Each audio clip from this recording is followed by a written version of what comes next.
Hi there and welcome to Race Centre. I'm Darren, or Daz. We've got a 2018, this one is, Aprilia Tuono V4 1100.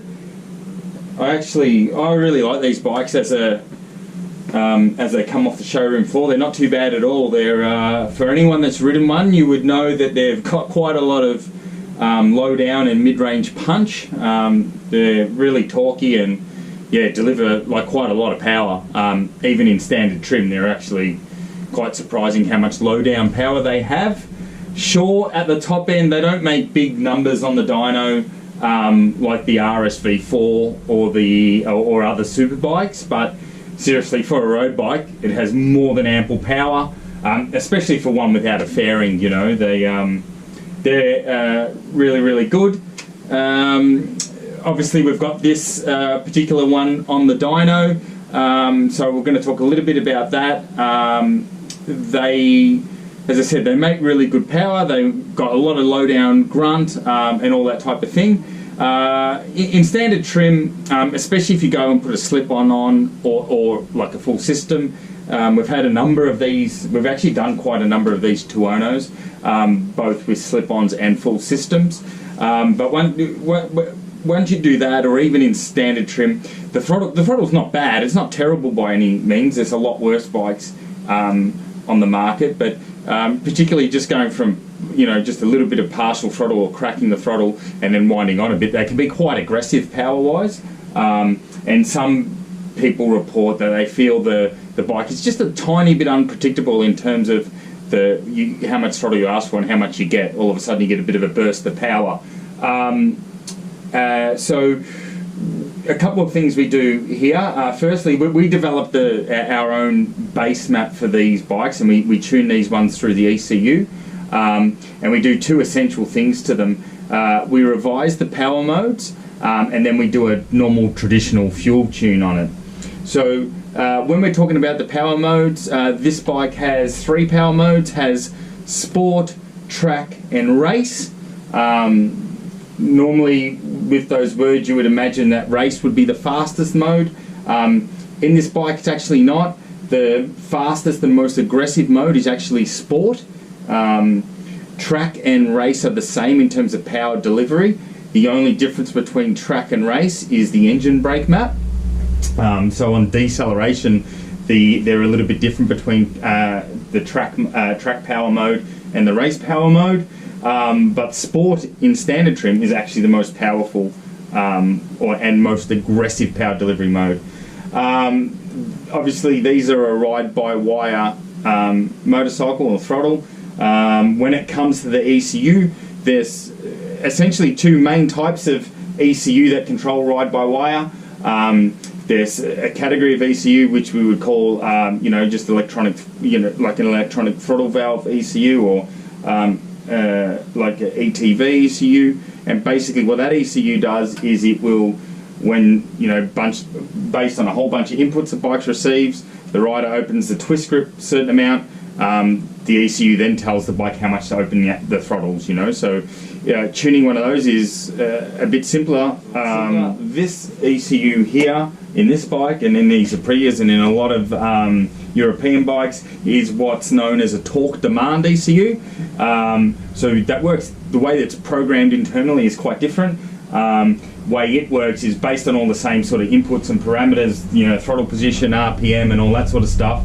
Rather than having a direct algorithm that says open this much throttle, it's more complicated than that. It says the rider wants, or I should give the rider this much power or torque. So that's where the name torque demand comes from. It's like the rider is demanding a certain amount of torque. That's how it's engineered. Personally, it's probably a bit more over complex, if I'm honest, in terms of how ECUs are programmed. It is a little bit over complex, and one of the drawbacks with the torque demand ECU can be that it's not quite linear and what you would expect. The throttle can sometimes be a little bit abrupt or gives you a little bit different responses to what you're expecting. Obviously the longer you have the bike you will get used to it. However, us as humans have been programmed to get used to like how throttles responds. And back in the day, with cables and a throttle, they're actually really great design. It's like the wheel, you know, it's still round. Having, you know, you pulling a set of cables and it responding in a linear method is actually really, really good to ride, and nice to ride. Whereas the torque demand ECUs, if not programmed really well, can be a little bit jerky and that type of thing. So these aren't, like I said, these aren't terrible. But the first part we did when we did the original R&D that we developed, and as I said, the maps are developed here at Race Centre, and they're our own map. We rewrite the power modes from scratch.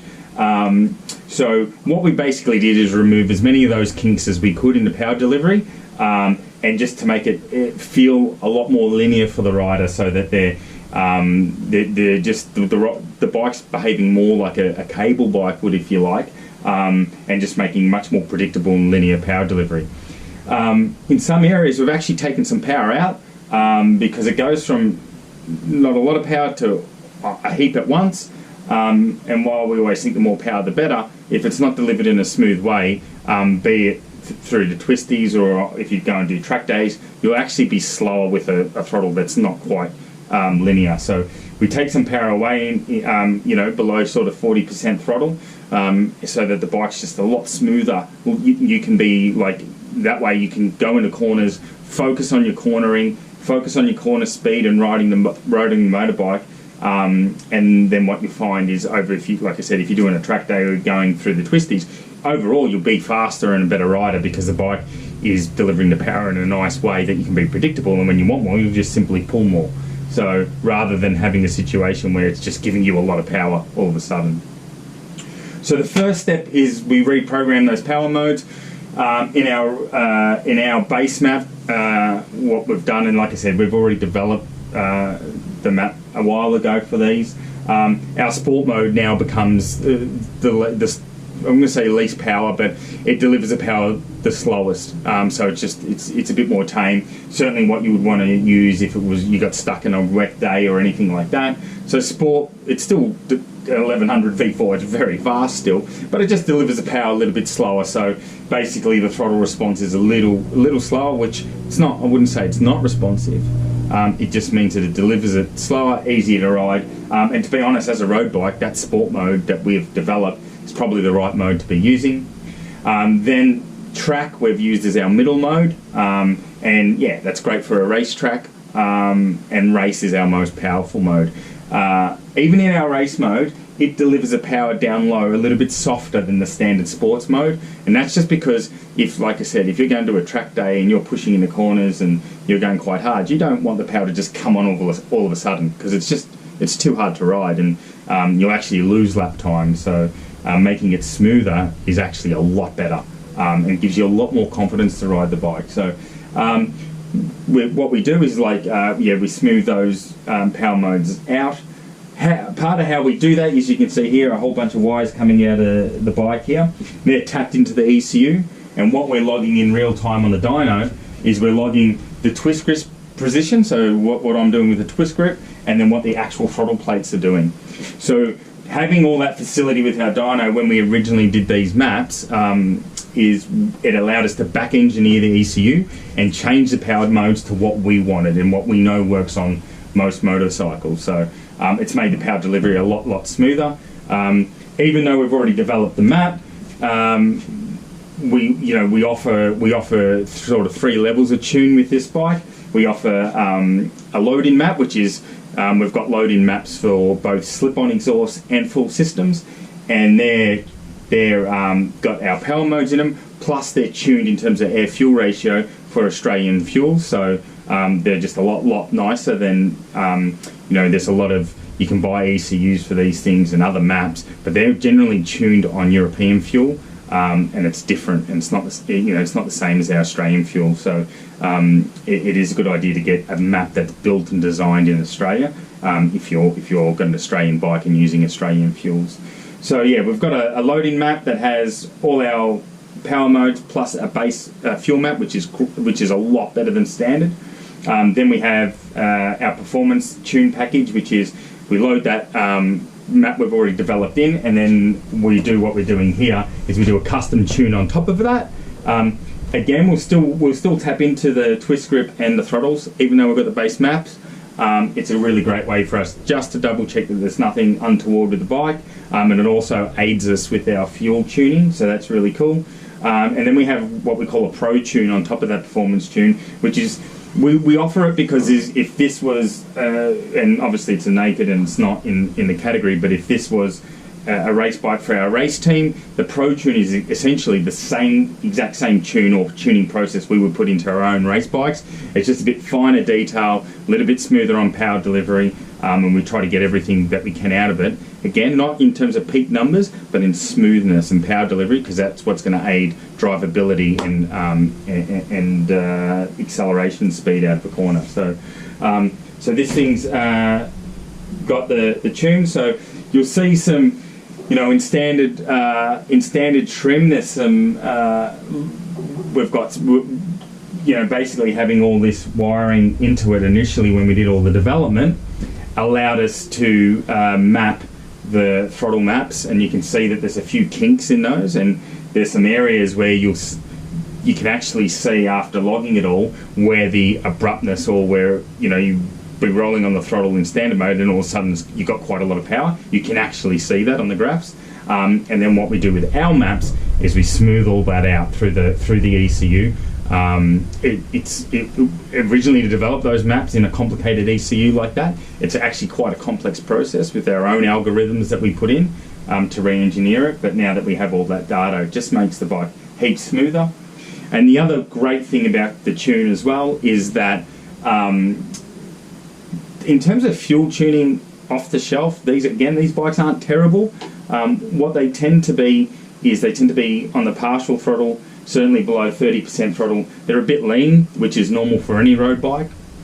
And then on the bigger throttle positions, which is again normal for road bikes, but a lot more than others, they're actually quite rich fuel tuning wise in the bigger throttle percentages, and in some areas like extremely rich. So we narrow all that up and get that into a much better air fuel ratio for the bike, so it performs better. It also makes the throttle smoother again. So we've smoothed off the power delivery modes, then we've also made the fuel tune a lot smoother. And the other thing too is, I know when we're talking about performance and stuff, we don't like to put in dirty words such as emissions and stuff like that. However, because they run so rich at big throttle percentages, even in standard trim, this performance tune that we put in there is actually provides much better emissions. So it's even better for the environment and things like that, because it's on the bigger throttle percentages, it's not actually putting as many emissions out as it does in standard trim. So it ticks a lot of boxes, this tune. As I said, these off the shelf are a great motorcycle. I love them. Getting a tune like this on top of it, be it whether it's the load-in map, the performance tune, or the Pro Tune, just makes them that much better. We also, with these bikes, we do recommend, we've got three levels of different suspension upgrades. They're pretty good, but they are a bit soft in the front, and that can make them handle a little bit like a soft shopping trolley.